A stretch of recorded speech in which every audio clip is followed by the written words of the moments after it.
నమస్కారం. John white ఇటీవల విడుదల చేసిన ఒక సోర్స్ ఆధారంగా ఈరోజు మనం విక్టరీ విత్ యాష్ అనే ఒక ఆసక్తికరమైన లెర్నింగ్ ప్లాట్ఫామ్ గురించి మాట్లాడుకుందాం. అసలు ఈ ప్లాట్ఫామ్ చేస్తున్న వాదనలేంటి, దీని నిర్మాణం ఎలా ఉండబోతోంది, యూజర్లకు ఇది ఎలాంటి వాల్యూ ఇవ్వాలనుకుంటోంది, ఈ విషయాల అన్నింటినీ ఎలాంటి పక్షపాతం లేకుండా ఉన్నది ఉన్నట్లుగా విశ్లేషిద్దాం. పదండి మొదలుపెడదాం. అక్షరాల 98%.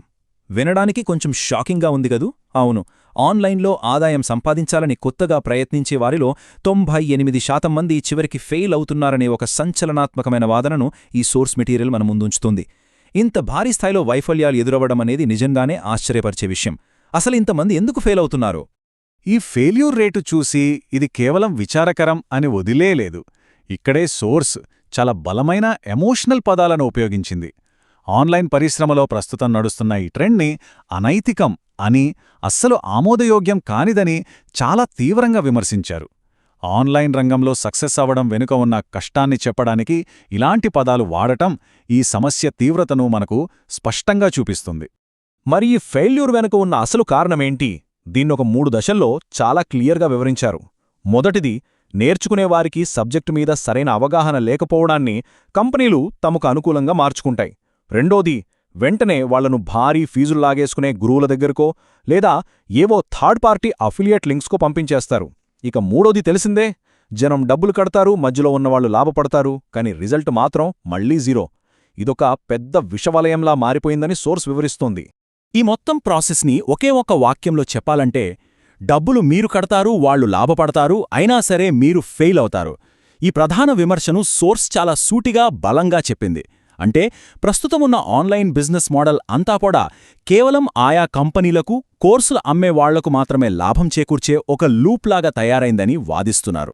సరే, ఇప్పుడు ఈ పాత మోడల్కు, వాళ్ళు చెప్తున్న కొత్త మోడల్కు మధ్య ఉన్న తేడాలను కొంచెం తటస్థంగా పోల్చి చూద్దాం. పాత విధానంలో ఏముంటుంది? హిడెన్ ఫీజులు, గురువుల కట్టాల్సిన డబ్బులు, థర్డ్ పార్టీ అఫిలియేట్ లూపులుంటాయి. కాని ఇక్కడ చెబుతున్న ఈ విక్టరీ విధానం పూర్తిగా ఉచితమట. ట్రైనింగ్ అంతా ప్లాట్ఫామ్ లోటలే ఉంటుంది తప్ప బయటి వాళ్ల దగ్గరకు పంపించే ఛాన్సే లేదని అంటున్నారు. ఒకవైపు ఎన్నో విమర్శలెదుర్కొంటున్న పాత మోడల్, మరోవైపు విప్లవాత్మకం అని వాళ్లు చెబుతున్న ఈ కొత్త మోడల్. ఈ ప్లాట్ఫామ్ డిజైనర్ యాష్ ముఫ్రే చెప్పిన ఒక మాట ఇక్కడ మనం గమనించాలి. మీ పర్సులను జేబుల్లోనే ఉంచుకోండి అని ఆయనన్నారట. అంటే ₹1 కూడా బయటికి తీయాల్సిన అవసరం లేదని దీని అర్థం. డబ్బుతో నడిచే ఆ పాత బిజినెస్ మోడల్స్కు ఇప్పుడు వీళ్లు తీసుకొస్తున్న ఈ కొత్త మోడల్కు మధ్య ఉన్న ఆ భారీ వ్యత్యాసాన్ని చూపించడానికి ఈ కొటేషన్ని చాలా పవర్ఫుల్గా వాడారు. దీన్నే సోర్స్ ఒక పారాడైమ్ షిఫ్ట్గా అభివర్ణిస్తోంది. పారాడైమ్ షిఫ్ట్ అంటే ఏంటంటే, ఒక పాత ఆలోచన విధానాన్ని పూర్తిగా పక్కన పెట్టేసి దాని ప్లేస్లో సరికొత్త సిస్టమ్ని తీసుకురావడం. విక్టరీ అనేది కేవలం ఇంటర్నెట్లో దొరికే ఇంకో సాధారణ కోర్స్ కాదని, ఫీజుల పేరుతో నడిచే పాత పద్ధతులను సమూలంగా మార్చేసే ఒక పెద్ద మార్పు అని గట్టిగా చెబుతున్నారు. అయితే ఈ ప్లాట్ఫామ్ చేస్తున్న 3 ప్రధానమైన వాగ్దానాలేంటో ఇప్పుడు చూద్దాం. ఫస్ట్ పాయింట్, ఇక్కడ ఇచ్చే ట్రైనింగ్ ఎప్పుడూ ఏ థర్డ్ పార్టీకి వెళ్లదు. సెకండ్ పాయింట్, నేర్చుకునేదంతా చాలా భద్రంగా ఈ ప్లాట్ఫామ్ లోపలే జరుగుతుంది. ఇక మూడోది అండ్ మోస్ట్ ఇంపార్టెంట్ పాయింట్ ఏంటంటే, ఈ మొత్తం సిస్టమ్ అబ్సల్యూట్లీ ఫ్రీ. ఈ 3 విషయాలే ఈ ప్లాట్ఫామ్ను ఒక రెవల్యూషనరీ మోడల్గా నిలబెడుతున్నాయని సోర్స్ చెప్తోంది. ఇక్కడ మనందరికీ ఒక డౌట్ రావచ్చు. అసలు ఇంత పెద్ద సిస్టమ్ను ఉచితంగా ఎందుకిస్తున్నారు? దీని వెనక వాళ్ల ఉద్దేశ్యమేంటి? దీనికి సమాధానంగా, ఈ డిజైనర్ దీని డబ్బు కోసం చేయడం లేదని సోర్స్లో పేర్కొన్నారు.